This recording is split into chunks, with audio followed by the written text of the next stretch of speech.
Uma alegria expor a palavra do Senhor mais uma vez. Convido os irmãos que abram as suas Bíblias, 1 Tessalonicenses, capítulo 4.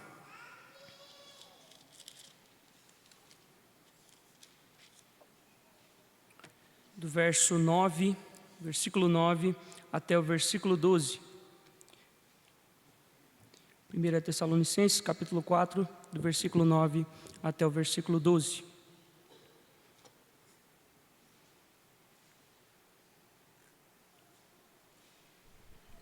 Eu lerei a palavra do Senhor, peço que os irmãos acompanhem. No tocante ao amor fraternal, não há necessidade de que eu vos escreva, porquanto vós mesmos estáis por Deus instruídos que deveis amar-vos uns aos outros.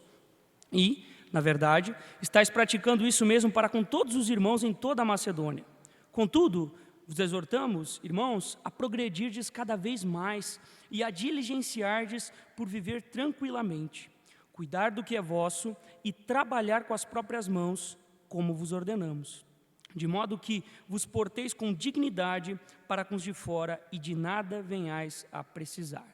Que Deus nos abençoe por meio da sua palavra. Irmãos, nós vivemos em tempos pós-modernos e hoje há muitas leis trabalhistas e também auxílio do Estado em caso de dificuldades, em caso de calamidades. Mas houve uma época em que, caso acontecesse alguma coisa e um irmão da igreja não pudesse trabalhar ou alguma calamidade acontecesse com os irmãos da igreja, quem os auxiliava assim somente, os únicos que auxiliavam praticamente, era a igreja. E eu convido você a mergulhar nessa época por meio da história de um homem. E as crianças que estão desenhando, eu até peço que escrevam, que desenhem essa história que ilustra muito daquilo que trabalharemos com base no texto nesta noite.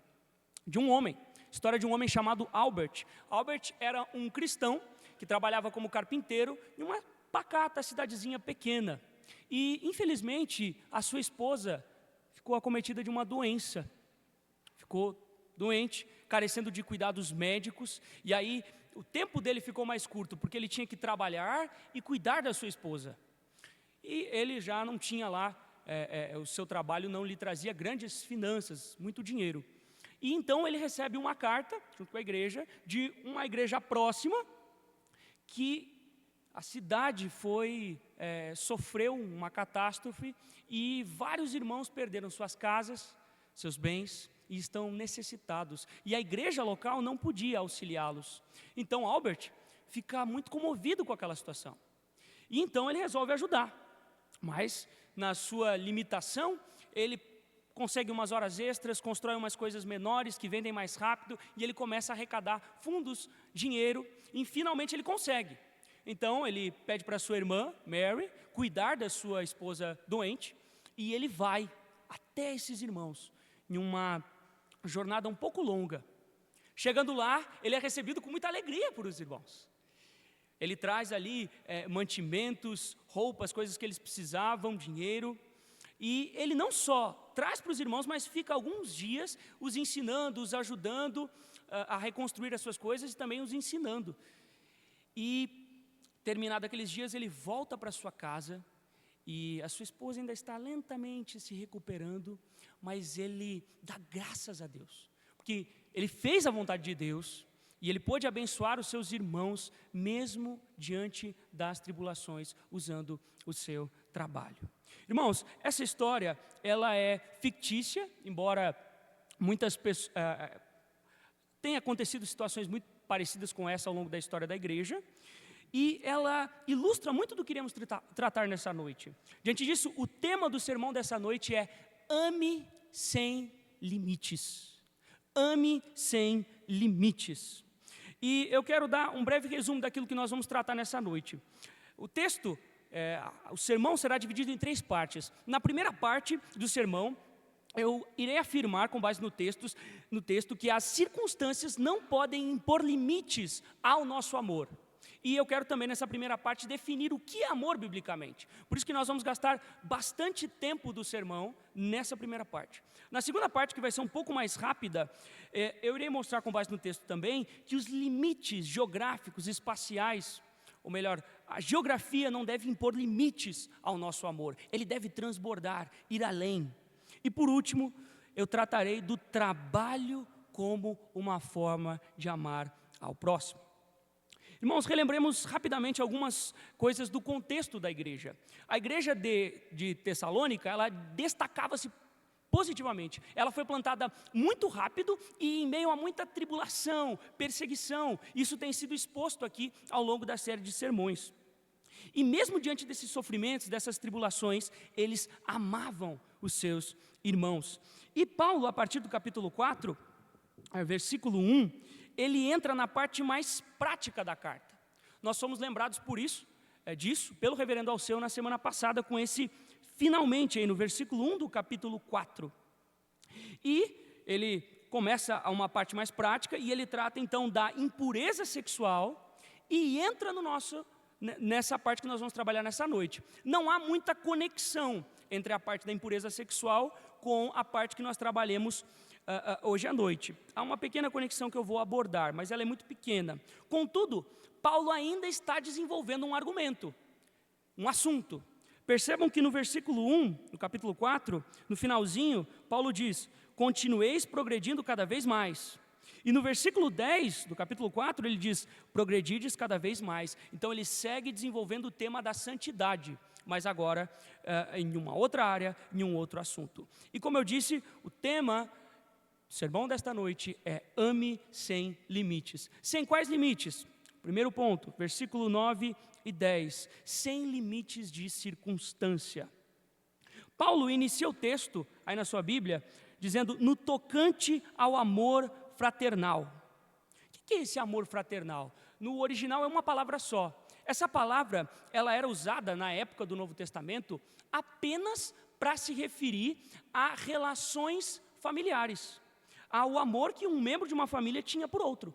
Mas os cristãos, eles começam a usar essa palavra para tratar do relacionamento entre os irmãos da igreja. Não só familiares, mas dos irmãos da igreja. E aí nós podemos perceber quão profundo é esse relacionamento, esse vínculo que nós temos com os irmãos em Cristo. Isso já cabe uma aplicação para nós. Os irmãos em Cristo, as pessoas que estão aqui à sua volta, são para você família? E aí Paulo então diz que quanto a esse amor fraternal, não há necessidade de receber algo escrito, uma exortação mais firme, um direcionamento mais específico. Por quê? E aí então ele dá duas razões. Primeira, não há necessidade que eu vos escreva, porquanto vós mesmos estáis, versículo 9, por Deus instruídos que deveis amar-vos uns aos outros.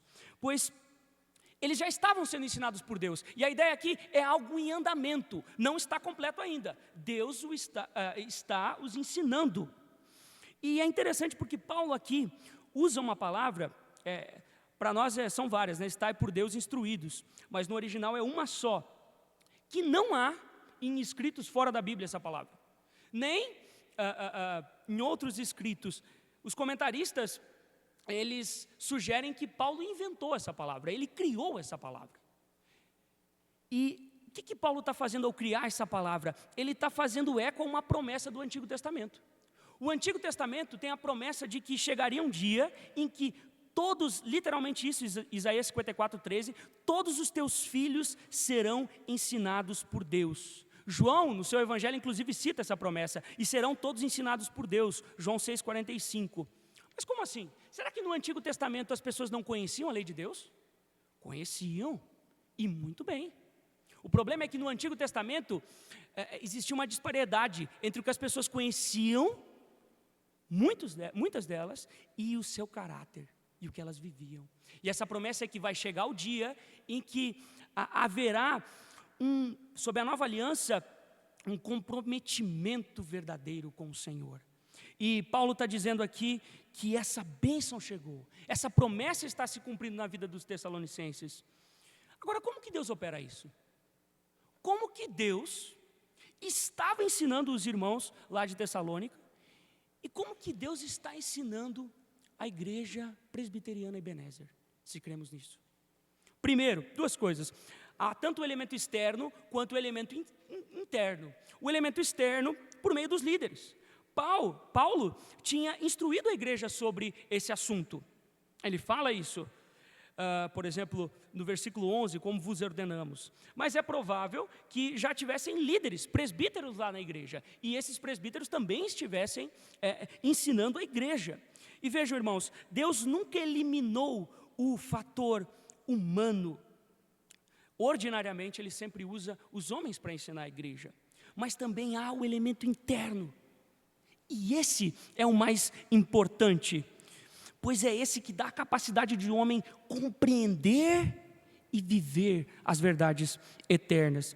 E esse elemento interno ele é operado pelo Espírito Santo. E olhem que no versículo 8 do capítulo 4, Paulo citou o Espírito Santo, né? Que também vos dá o seu Espírito Santo. Então ele acaba de citar isso. Então a ideia é que o Espírito Santo está operando no coração dos tessalonicenses, tornando o ensino que eles receberam de Paulo, dos seus líderes, compreensível e aplicável, de tal forma que aquela promessa lá de Isaías, de Jeremias, está se cumprindo. Eles sabem que devem amar o próximo, especialmente seus irmãos, e eles estão fazendo isso. Amar ao próximo é o grande segundo mandamento. Lembrem, Jesus resumiu a lei em 2 grandes mandamentos: amar a Deus e amar ao próximo. E eles estão amando o seu próximo. Só que João fala que quando eu estou amando o próximo, amar o próximo é uma demonstração de amar a Deus. Então, à medida que eles estão amando o próximo, eles também estão demonstrando o seu amor por Deus. E o reverendo Jailson, inclusive, citou esse texto aqui no domingo passado, Romanos 13:9. Paulo diz que o cumprimento da lei é o amor. Mas o que é o amor, irmãos? O que é amar ao próximo? Como eu posso amar o meu próximo? Geralmente, quando nós pensamos em amor, vem o texto de 1 Coríntios 13 na nossa mente, né? O amor é paciente, o amor é bondoso. E quando Paulo, ou quando o Espírito Santo está escrevendo, está inspirando Paulo para escrever, registrar um texto sobre o amor, ele usou verbos para descrever o amor. Verbos. E a ideia é o quê? Por que Deus usou verbos? Porque Ele quer nos ensinar que o amor é muito mais algo do que eu faço, do que algo que eu sinto. Mas amor, biblicamente, não é só uma ação, mas a ação de dar. Pense em textos como João 3,16. Porque Deus amou o mundo de tal maneira que deu o seu Filho unigênito para que todo aquele... Ou então Efésios 5:25, maridos, que cada um de vocês amem a sua esposa, como também Cristo amou a igreja e se entregou por ela. Mas se nós relacionarmos, se nós dissermos, amar é dar. Mas e se voltarmos para 1 Coríntios 13, nós veremos que lá tem alguém que dá a sua vida e não tem amor. Como é dar? Mas lá tinha alguém que fazia isso. Porque amor não é só dar, mas dar com a motivação correta.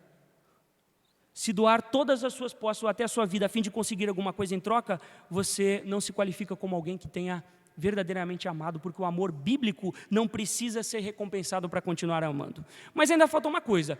Imagine os pais, que o seu filho chega e diz assim: pai, se tu me ama, deixa eu comer hoje à tarde todo esse pacote de bombom Ouro Branco. Se você me ama, o pai vai dizer: claro, meu filho, eu te amo, toma 2. Não vai, porque isso vai fazer mal para a criança. E aí nós chegamos na nossa definição bíblica de amor, que ela está escrita, ela é desenvolvida pelo Lu Priolo. É um escritor que inclusive escreveu o livro O Caminho para o Filho Andar, que a igreja, os irmãos estão lendo. A definição é a seguinte: amar é dar aos outros o que eles precisam, sem ter como motivação principal receber alguma recompensa temporal. Amar é dar aos outros o que eles precisam, sem ter como motivação principal receber alguma recompensa temporal. E esse amor é visto nos seguidores de Jesus, lá em Mateus 25:33, texto também citado pelo reverendo Jailson, quando o texto diz: e porá as ovelhas à sua direita, mas os cabritos à esquerda, então dirá o rei aos que estiverem à sua direita: vinde, benditos do mundo, porque tive fome e me deste de comer, tive sede e me deste de beber, era forasteiro e me hospedaste. Isto é, atenderam às necessidades. Essa é a sua definição de amor? dar aos outros aquilo que eles necessitam, sem ter como motivação principal receber algo em troca? É isso que você pensa sobre o amor? Fechando esse parênteses e voltando para a igreja de Tessalônica, nós podemos perceber que eles estão praticando isso. Eles estão fazendo isso, pois como nós veremos, eles estão auxiliando os irmãos da Macedônia.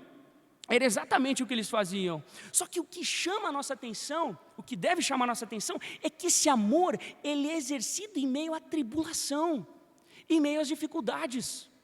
Nós temos visto aqui, ouvido aqui, que era uma igreja que sofria, que era perseguida desde a sua plantação. Então, eles estavam em um momento difícil.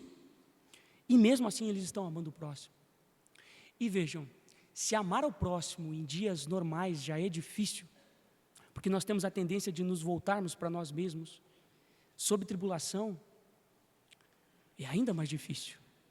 E pensando na carta de Tiago, Tiago escreve a sua carta para os judeus da dispersão, e eles estão passando também por momentos muito difíceis, é mais ou menos na mesma época, e eles não estão como os de Tessalônica, pelo contrário, está tendo muita briga, muita intriga entre eles, e Tiago tem que combater isso, porque é um momento de dificuldade, e isso aflora mais o pecado do coração deles, mas quão diferentes são os de Tessalônica, que nos ensinam que amar, mesmo diante da tribulação, é possível. E isso me lembra o nosso querido pastor reverendo Wilson, que poucos dias antes de entrar para UTI, estava mandando mensagens para o nosso irmão Diego, por exemplo, que estava com uma situação muito difícil com seu filho, dizendo que estava orando por ele. Ou seja, em um momento de tribulação, de dificuldade, ele está olhando, pensando, orando com o coração na necessidade dos outros. Por muitas vezes nós, diante do sofrimento, das tribulações, nós arranjamos desculpa para nos voltarmos para nós mesmos. Mas Deus nos chama, mesmo diante da tribulação, da dificuldade, a amar o próximo. Você já parou para pensar que tribulações são oportunidades de exercer o amor ao próximo? Isso é muito duro. E à medida que eu pensava sobre isso e meditava ao fazer o sermão, isso me derrubava. Mas é o que Deus nos chama a fazer, e é esse amor que é visto em Cristo. Ame sem limites de circunstância, na alegria, na tristeza, na dor, na dificuldade. Ame o seu próximo. Mas não só isso, ame sem limites de espaço. Versículo 10, na primeira parte diz: e na verdade estáis praticando isso mesmo para com todos os irmãos em toda a Macedônia. A ideia aqui, o que eles estão praticando? O amor que se manifesta em atender essas necessidades, possivelmente econômicas, enfim, necessidades que esses irmãos tinham e eles estão atendendo. O que é essa região da Macedônia aqui? Igrejas como Filipos, Bereia, alguns estudiosos acreditam que poderiam ter outras, mas pelo menos essas duas. E o que é interessante também nesse amor dele, é que eles estão indo além da igreja local. Eles estão não só tendo um amor ali entre eles na igreja local, mas pensando na necessidade das outras igrejas. E talvez você diga, não, mas era uma igreja recente. Eles tinham acabado de ser, uma igreja que tinha acabado de ser plantada, novos convertidos, estavam ainda ali no calor da fé, novo convertido. Mas, mais ou menos, é difícil dar uma data com precisão, 5 anos após a escrita dessa carta, lá em 2 Coríntios, há o registro de que eles, em meio à extrema pobreza, Paulo usa essa palavra, extrema pobreza. Por quê? Porque durante o primeiro século, a região da Macedônia sofreu muito com guerras, invasões de bárbaros. Então a situação financeira, tanto da região rural quanto da parte das cidades, estava muito debilitada, estava muito difícil para eles. Por isso que Paulo diz em extrema pobreza, né? E a ideia também é que os irmãos ali da igreja não eram de uma classe social muito elevada. Mas mesmo assim, eles, em meio à extrema pobreza e dificuldades, por iniciativa própria, suplicam o apóstolo Paulo incessantemente para o quê? Para assistirem às necessidades dos irmãos de Jerusalém. Esses irmãos eram de origem judaica e não tinham nada a oferecer para eles. E ao serem permitidos ajudá-los, eles dão tudo quanto podiam e ainda mais.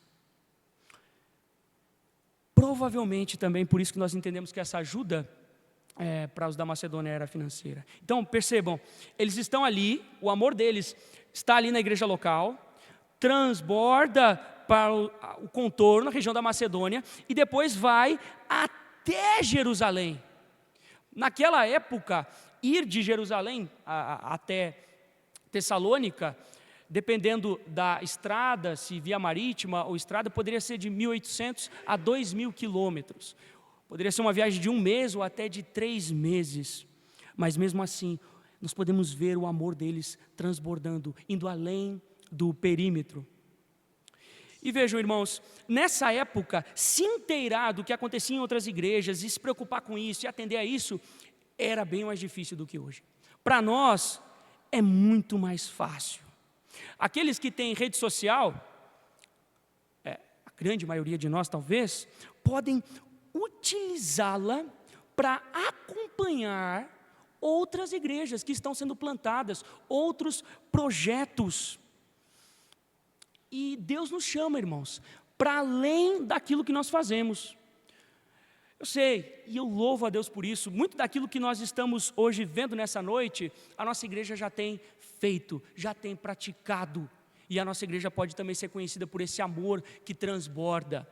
Mas Paulo nos chama a progredir cada vez mais. Então, Deus nos chama. Eu sei que nós ofertamos, nós dizimamos, nós vemos vídeos, relatos aqui de missionários, e nós oramos aqui, mas Deus nos chama a ir além. Não é só fazer isso aqui na igreja, voltar para casa e nos ocupar só com as nossas coisas, mas ao voltar para casa, tentar saber, acompanhar projetos, igrejas, orar por isso, ajudar financeiramente, ligar, tentar contato com esses irmãos, como fortalece aqueles que estão no campo. Crianças, aqueles que estiveram na aula da UCP com o tio Jorge, aprenderam que a igreja não é só local, mas a igreja também é universal, global. E uma coisa que você, criança, pode fazer e nós adultos também, mas pesquisar um país e ver quais as necessidades da igreja que está naquele país e orar por isso, e acompanhar isso. Porque à medida que nós fazemos isso, nós vamos entendendo que a igreja não é só o que está aqui, mas é o que está em São Paulo, é o que está no Brasil, é o que está na América do Sul, é o que está no mundo inteiro. E Deus nos chama a nos envolver com a igreja de tal forma que o nosso amor transborde para além da igreja local, para além da nossa região. Ame sem limites de circunstância, sem limites geográficos. E por último, irmãos, sem limites no trabalho. Última parte do versículo 10 até o versículo 12, diz assim, acompanhe na sua Bíblia. Contudo, vos exortamos, irmãos, a progredirdes cada vez mais, e a diligenciardes por viver tranquilamente, cuidar do que é vosso e trabalhar com as próprias mãos, como vos ordenamos, de modo que vos porteis com dignidade para com os de fora e de nada venhais a precisar. O que está acontecendo, irmãos? A igreja de Tessalônica, ela não era perfeita, como nenhuma igreja é. Então, ela tinha problemas com o trabalho. Tanto é que Paulo havia dado uma ordem especificamente sobre isso, uma instrução. Olha lá o versículo 11, no finalzinho ele diz, como vos ordenamos. É possível que Paulo, ao dar essa ordem lá na classe de catecúmenos deles, como faz menção o reverendo Alceu, Paulo, por ter tratado esse ponto específico, é possível que eles já tivessem problema com isso até antes. E, posteriormente, alguns irmãos, aqui, a ideia é que isso já está acontecendo aqui, estavam parando de trabalhar. Lá na segunda carta isso é mais explícito. E por que eles estavam parando de trabalhar? Provavelmente porque a crença de que Cristo retornaria logo os fez abandonar as atividades terrenas comuns, como trabalhar para viver. Bom, como o fim está próximo, por que trabalhar? Não vou trabalhar. E, como a igreja era muito generosa, alguns irmãos da igreja estavam assistindo esses irmãos, ajudando esses irmãos que não estavam trabalhando. Então, por isso que Paulo está entrando nesse assunto aqui. Então, aqui, Paulo não está mais com toda a igreja em mente. Digamos que ele está tratando agora de um grupo mais específico, embora toda a igreja, é lógico, esteja ouvindo a instrução. E Paulo vai dar 4 instruções, né? Progredir cada vez mais, diligenciar-vos por viver tranquilamente, cuidar do que é vosso e trabalhar com as próprias mãos. Depois ele vai dar 2 propósitos. E Paulo, quando ele diz assim, contudo vos exortamos, versículo 10, irmãos, a progredirdes cada vez mais, ele já tem em mente o que está acontecendo e o que ele quer trabalhar. Então a ideia é que vocês têm que progredir cada vez mais, e ele já vai direcionar como é que eles têm que fazer isso. Então, irmãos, nós não vamos sair do tema do amor. Paulo ainda está nesse tema do amor, mas a ideia agora aqui é o amor que manifesta-se por meio do trabalho. E vejam que há uma progressão nas exortações, e que elas vão do mais geral para o específico. A ideia o assunto é sensível, então ele vai chegando aos poucos para tratá-lo. E primeiro ele diz, progredir cada vez mais, direcionando para o assunto, e depois ele diz, e diligenciardes por viver tranquilamente. Literalmente é ambicionar ficar quieto. Ambicionem ficar quietos. Para a gente é difícil, para nós é difícil entendermos exatamente o que Paulo quis dizer com isso. Mas para eles era muito claro, porque havia um contraste no pensamento grego entre uma vida silenciosa e uma vida de alguém que saía correndo em teatros, tribunais, conselhos, agitando, misturando a verdade com falsidade, falado o não dito, o privado com o público, o sagrado com o profano, o sério com o ridículo, enfim, agitando. E Paulo os orienta a manter um perfil baixo na arena pública, manter para si mesmos o máximo possível e amar o próximo. Por quê? Porque o medo dele é despertar mais oposição ao movimento cristão. Há aquela frase, muito usada, cabeça vazia, oficina do diabo. Então, qual é a ideia aqui? Os irmãos estão ociosos. Eles não estavam trabalhando, e eles estavam o quê? Se intrometendo em assuntos tanto da igreja quanto da vida pública, causando perturbação e, consequentemente, má reputação para a igreja. Então Paulo diz, para diligenciardes por viver tranquilamente. Isso já nos cabe uma aplicação. Cuidado para que as coisas que você faz, posta, diz, não tragam mais oposição para nós cristãos. Vejam, às vezes não é o que nós dizemos, mas a forma que nós dizemos que traz mais oposição. E então Paulo vai para a terceira instrução, que é uma transição para a última. Ele diz, cuidar do que é vosso. Ou seja, como é que eu me calo, amo o meu próximo, eu me volto para os meus negócios, para os meus assuntos e, consequentemente, para o meu trabalho. Por isso ele diz, e trabalhar com as próprias mãos. E essa última instrução é como se fosse o clímax aqui.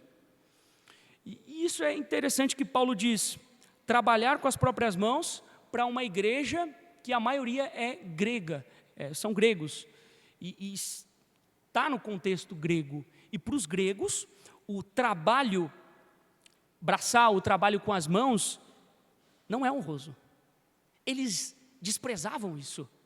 E Paulo os escreve, citando exatamente isso, citando com as próprias mãos, e ele atribui dignidade a isso. É claro que, possivelmente, a maioria dos irmãos eram artesãos, eram da classe mais baixa, mas Paulo cita, trabalhem com as mãos, e ele atribui dignidade ao trabalho. E isso traz também uma outra aplicação para as nossas vidas, porque, em alguma medida, às vezes nós somos como os gregos. Nós olhamos para um empresário bem-sucedido e olhamos para ele com honra e tudo mais. Mas uma outra profissão, mais braçal, que lida com coisas que não são tão legais para a gente, ganha pouco, nós não olhamos da mesma forma, não olhamos como algo honroso, como algo digno. Todo trabalho lícito é digno, é honroso. E trabalho pode ser definido, como todo esforço físico ou intelectual para alcançar determinado fim. Mas como nós somos crentes, nós adicionaríamos lícito, Trabalho é todo esforço físico ou intelectual lícito para alcançar determinado fim. Uma última aplicação, Paulo chama a trabalhar, é que se você é ocioso, preguiçoso, busque a graça de Deus para ser alguém que trabalha. Biblicamente, se você tem condições físicas ou intelectuais, Deus te chama a trabalhar, Deus te chama a exercer a sua vocação. Esses dias as minhas pequenas apareceram com uma música que eu não conhecia lá em casa, mas que traz isso. Deus não quer preguiçoso em sua obra. Deus nos chama a trabalhar, exercer a nossa vocação. E Paulo os chama a isso. E voltando ao texto, Paulo encerra com 2 propósitos, de modo, versículo 12, que vos porteis com dignidade para com os de fora e de nada venhais a precisar. Paulo, em outros lugares, se preocupa com os de fora. Na Bíblia há esse paradoxo, digamos assim. Por quê? Porque, em certo sentido, o cristão deve viver sem levar em conta o mundo. Ele tem outros padrões. Então ele não tem que se preocupar com o mundo, em certa medida, mas em outra, ele precisa se preocupar.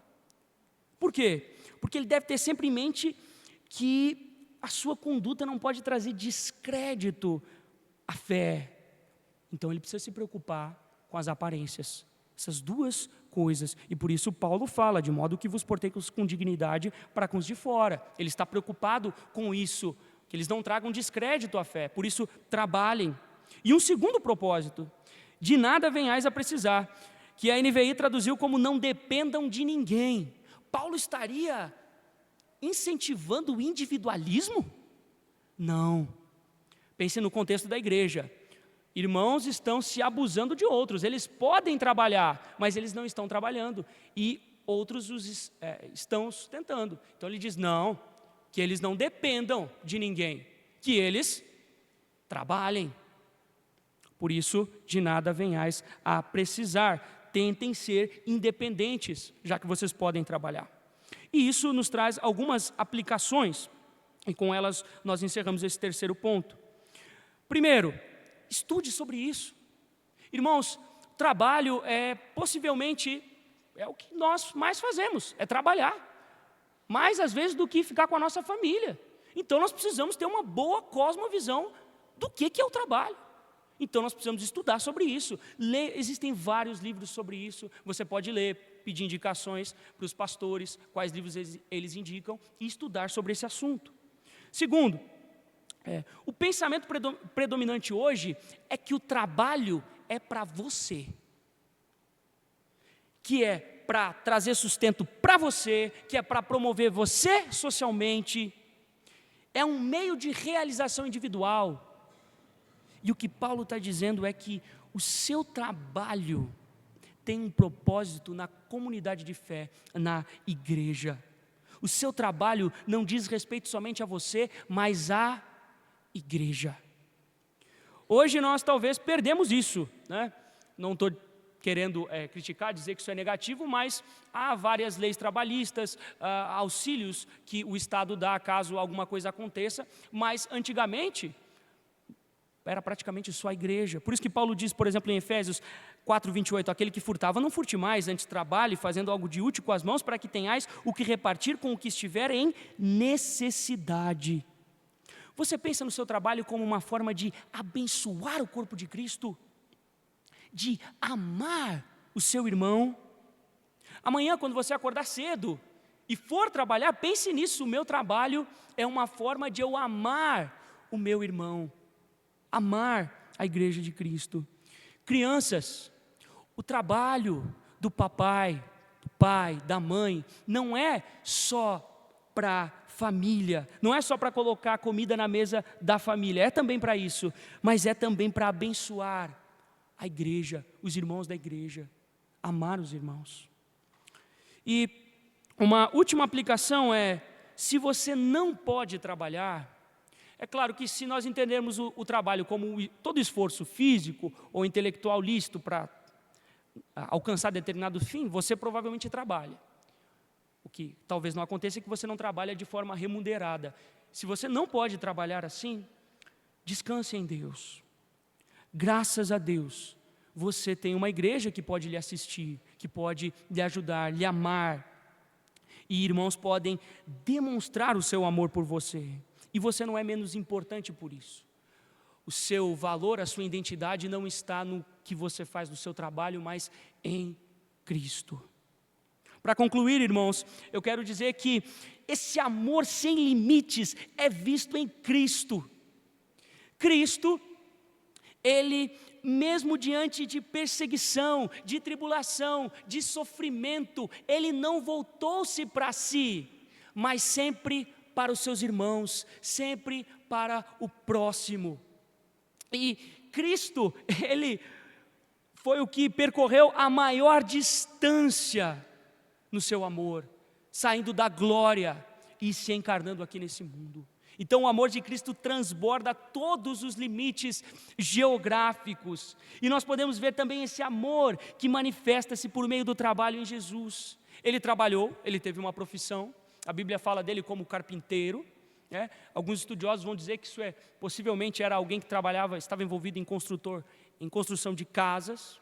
Mas depois ele começou o seu ministério e trabalhou diligentemente. Vemos ele dormindo exausto e sempre nos amando por amor aos seus. E o trabalho dele nos trouxe salvação. O trabalho de Jesus nos salva para que nós possamos amar sem limites de circunstância, sem limites geográficos. Amar no trabalho. Que Deus nos ajude a usar o nosso trabalho para abençoar o próximo. Que Deus nos ajude para que o nosso amor ultrapasse todos os limites e sejamos como o Albert, lá da história do início do sermão, que amou aqueles irmãos distantes, mesmo sob as suas dificuldades. Que Deus nos ajude. Vamos orar?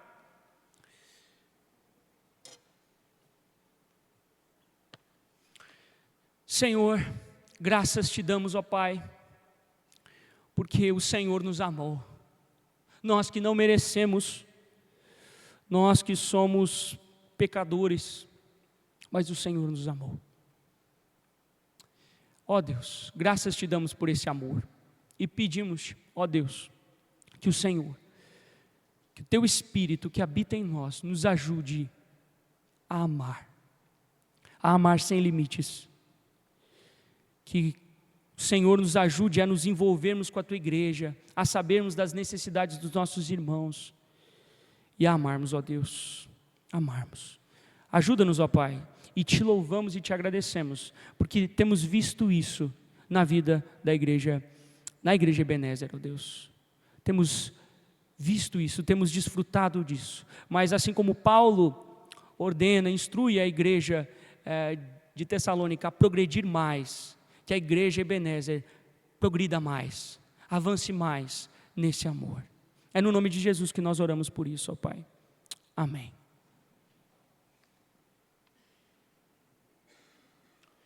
Convido a igreja a se colocar de pé ao som dos instrumentos, para nós entoarmos juntos o cântico A Começar em Mim.